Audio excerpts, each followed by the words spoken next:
SVP, comment utiliser huile essentielle Ravinsara pour la vax de Covid-19? Alors, j'imagine que la question qui est posée, c'est qu'une personne va probablement se faire vacciner et qu'elle souhaite accompagner, certains disent booster, le système immunitaire avant de recevoir le vaccin. Je pense que c'est la question. Alors moi, je n'utiliserai pas spécialement le Ravinsara. Le Ravinsara, je le conserve quand on a une attaque virale. Alors ça peut être coronavirus, ça peut être des rhinovirus, enfin en général les virus, coronavirus ou pas. Le Ravinsara est intéressant, mais c'est pas l'huile essentielle la plus intéressante. C'est celle qui a été le plus médiatisée lors de la crise du Covid, mais il y a d'autres huiles essentielles pour agir sur les virus qui sont tout aussi efficaces et un petit peu plus douces, donc un petit peu moins d'agressivité parce qu'on a quand même un peu de signal. Alors, je vais répondre à ta question.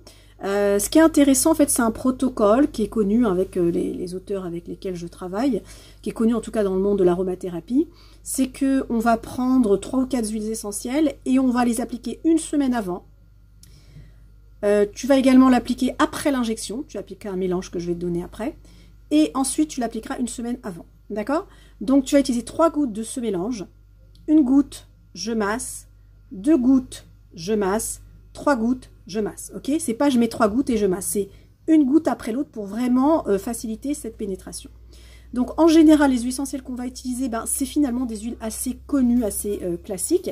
Alors, attention, le conseil que je te donne, je n'ai pas vérifié si tu es allergique, je n'ai pas vérifié si tu es asthmatique, je ne connais rien de ta condition particulière.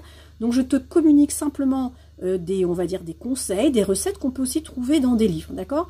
Mais ce n'est pas un conseil individualisé. Si tu es allergique ou asthmatique, ce sera sous la plante des pieds. Donc, tu vas appliquer, donc j'ai dit, une semaine avant le vaccin, tout de suite après le vaccin, une semaine après. En général, on utilise, tu la connais celle-là, c'est la lavande vraie, d'accord?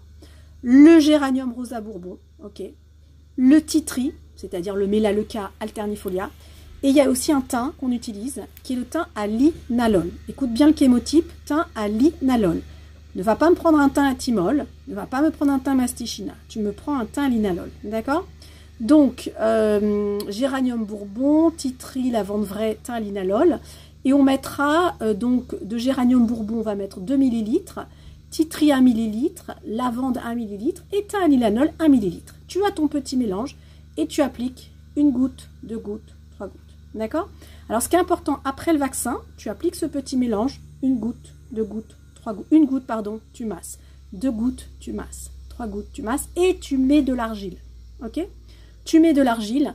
Et ainsi, eh ben, tu vas potentialiser, en fait, tu vas donner la possibilité à ton système immunitaire eh ben, de ne pas s'emballer. Parce que le problème, c'est que des fois, il s'emballe. Donc, tu vas en même temps lui donner de la force et du courage. Voilà. Mets-moi en commentaire.